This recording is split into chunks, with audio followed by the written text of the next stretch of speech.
මම හිතන්නේ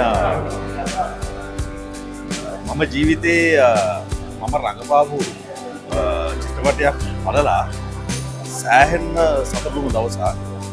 මොකද මම මගේ රංගන ජීවිතේ රංගන ශිල්පියෙක් විදිහට චිත්‍රපටයක් සඳහා මෙතරම් වෙහෙසුණු චිත්‍රපටයක් තව නෑ මම හිතන්නේ. ශාරීරිකව සහ මානසිකව. ඉතින් මම හිතනවා මේක බලන්න වෙන මම ටෙලිවිෂන් එකේ වෙන්න පුළුවන් සිනමාවේ වෙන්න පුළුවන් මම රඟපෑම් සිනමාවට ඔන්න තිබිලා තියෙනවා. මේක බලන්න මම සෑහෙන කාලයක් තිස්සේ බලාපොරොත්තු වෙ හිටියා සහ ලොකු ආසාවකින් හිටියා.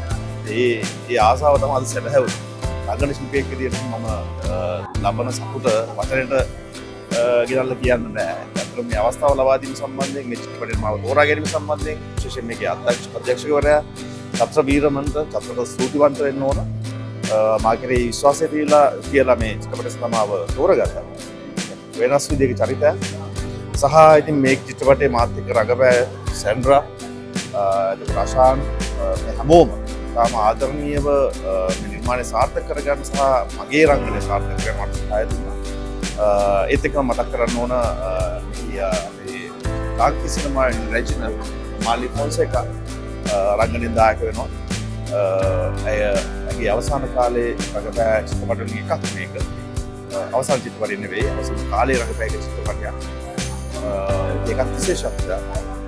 සහ විශේෂයෙන් මෙහි කැමරා ශිල්පියා විදිහට කාලිංග දේශප්‍රිය හිමල් මේකේ ආර්ට් ඩිරෙක්ෂන් හර්ෂ මේකේ මේකප් ආදි වශයෙන් බොහෝ අය දායක වෙලා තින්න හැමෝම තමන්ගේ කාර්ය කුමාර කරවුදෙනේ මේ ස්ක්‍රිප්ට් මේ හැමෝම තාම මොදින් තමන්ගේ රාජකාරී කාර්යමය චිත්‍රපටි කරලා තියෙනවා. මම හිතනවා ලාංකීය සිනමා ප්‍රේක්ෂකයින්ට මේ ලංකාවේ සිනමාවේ මේ වෙනකොට අපි දක්මින් කියන ඒ තිබිදීම තුල තවත් චිත්‍රපටයක් ඔබට මුණ ගැහෙනවා.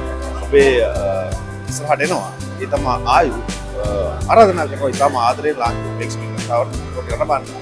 එකක් වෙනස් විදිහක අත්දැකීමක්. මගේ නම සැන්ඩ්‍රා මැක්. ආයු කියන්නේ මගේ පළවෙනි චිත්‍රපටය. මට මේකට ආරාධනාව ලැබෙන්නේ චත්‍ර වීරමන්ගේ.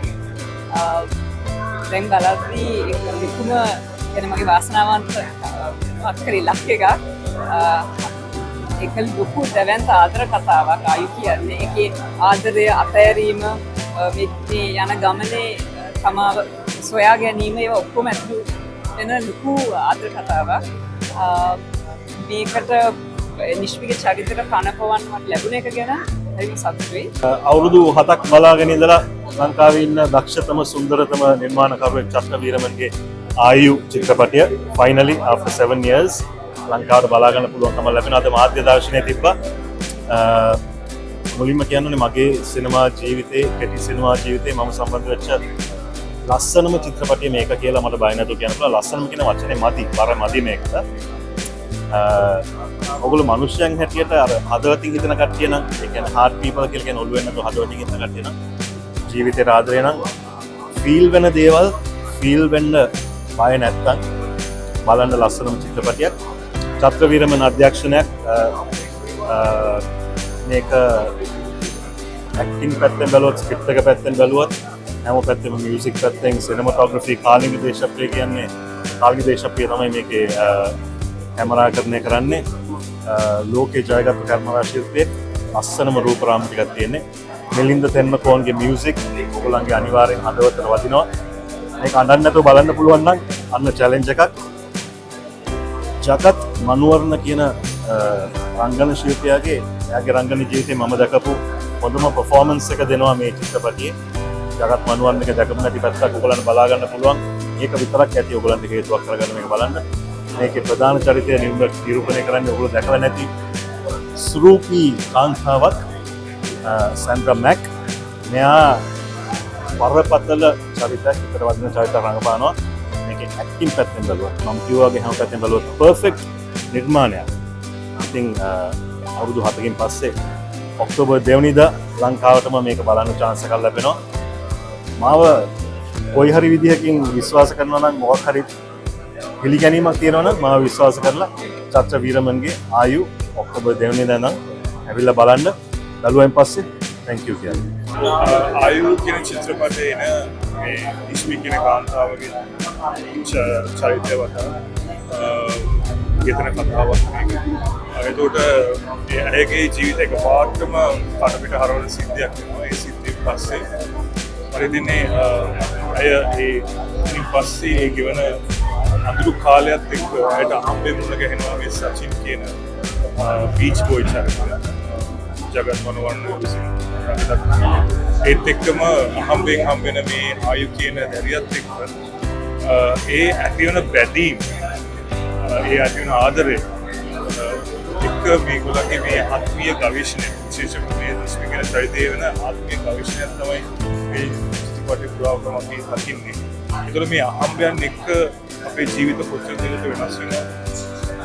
ඒ වෙනස් වීමත් එක්ක ආකාරයෙන් මේගොල්ලන් ඒක විදදරා ගන්න සහ ඒක යම්කිසි මිහිරක් කොහොමද මේ ඒ ගවේෂණය තුළේ මිහිර කොහොමද පාගන්නේ ජීවිතයට එකතු කරගන්නේ කියන වගේ දෙයක් තමයි අතර මේ චිත්‍රපටය පුරාවටම ඉතින් ඒක මේකට රංගන ශිල්පීන්ගෙන්ද කාර්මික ශිල්පීන්ගෙන්ද විශාල ඒගොල්ලන්ගේ විශාල මහන්සියක ප්‍රතිඵලයක් තමයි මේ ආයතන චිත්‍රපටය. ඉතින් මම ආරාධනා කරනවා මේ චිත්‍රපටය දැන් බොහෝ දිනකින් කියන්නේ ඔක්තෝබර් 2 වෙනිදා ඉඳන් දිවෙන පුරා සිනමා ශාලාවල ප්‍රගත වීම නියමිතයි. මම ආරාධනා කරනවා ප්‍රේක්ෂකයන්ට ඇවිල්ලා බලන්න වෙනස්ම ආකාරයේ ආදර කතාවක් වෙනස්ම ආකෘතියක චිත්‍රපටයක්.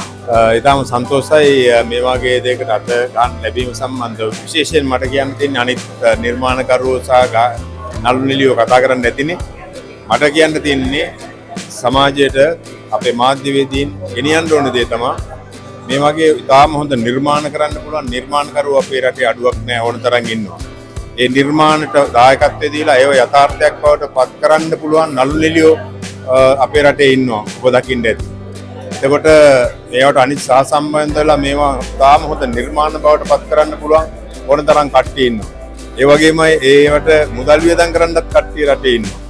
ඉතින් අපි මෙන්න මේක ගෙනියන්න ඕන ගෙනෙilla ඔබ මාධ්‍යවේදීන් හැටියට අපි කරුණාවෙන් ඉල්ලා සිටිනවා මේක සමාජගත කරන්න. සමාජයේ මිනිස්සු සිනමා ශාලාවට ගෙනෙන්න ඕනේ. මේ කතාව කියන්න ඕනේ. ඒ තුලින් තමයි මේ ව්‍යාපාරය ලංකාවේ ඉතාමත් හොඳ ව්‍යාපාරයක් බවට ලෝකෙට ගෙනියන්න පුළුවන් ව්‍යාපාරයක් බවට පත් කරන්න පුළුවන් වෙන්නේ. ඒක තමයි අපේ අරමුණ. ඒකට මේ පළවෙනි අධීරයි අපි තිබ්බේ. ඉදිරියට මේ වගේ හොඳ කතා කීපයක් තියෙනවා. සිනමා ප්‍රේක්ෂකයින්ට ඉතාමත් හොඳ අත්දැකීමක් එකතු කරන්න පුළුවන් නිර්මාණයක් චාත්‍ර විසින් සිනමා ප්‍රේක්ෂකයන් ලබා දී තිබෙනවා කියලා මම විශ්වාස කරනවා. චිත්‍රපටි කාලයකට කලින් හැදුනත් මම හිතන්නේ අද වෙද්දිත් රස විඳින්න පුළුවන් සිනමා නිර්මාණයක්. මම හිතන්නේ මේ ගත වෙන 20-25 අවුරුද්ද මම හිතන්නේ ස්වර්ණමය දශකය කියලා අපි 70 80 පස්සේ අපි දකින්න මැද ස්වර්ණමය වසර තරුණ සිනමාකරු රාශියක් මේ වසර එකිනෙක සමග සිනමා කෘති වලින් තවදුරටත් සාරවත් කරනකොට තවත් අලුත් තරුණ සිනමාකරුවෙක් තමන්ගේ දෙවෙනි චිත්‍රපටයෙන් නැවතත් අපිව සතුටුපත් කරන්න ඇවිල්ලා තියෙනවා. මේ චිත්‍රපටය එක්තරා විදියකට අපේ ජීවිත තුළම අපිව නැවතත් කියන ගමනක් වගේ. ඒක ටිකක් අතීතේ යනවා, අනාගතේ යනවා, අපව වර්තමානයේ අපිව තබනවා. මේ චිත්‍රපටය ගැන බොහෝ දේවල් කියනවට වඩා මේ චිත්‍රපටය නිර්මිත චිත්‍රපටයක්. තාම සාවධානව නිර්මිත චිත්‍රපටයක් කියලා මම හිතනවා. මම හිතන්නේ අපේ මේ 20-25 අවුරුද්දේ තිරගතන චිත්‍රපට අතර සුවිශේෂ චිත්‍රපටයක් බවට ආයු චිත්‍රපටයක් පත්තේ චක්‍රවීරමන් සහෝදරයට මම සුබපත්.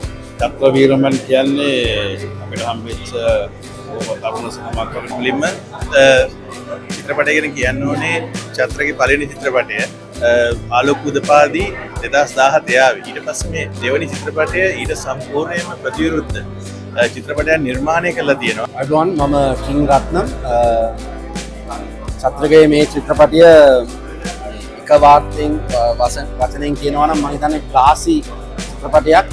මෙතෙක් අපි දැක්ම නැති ස්ටයිල් එකක් මේකේ තියෙනවා කියලා මම හිතනවා.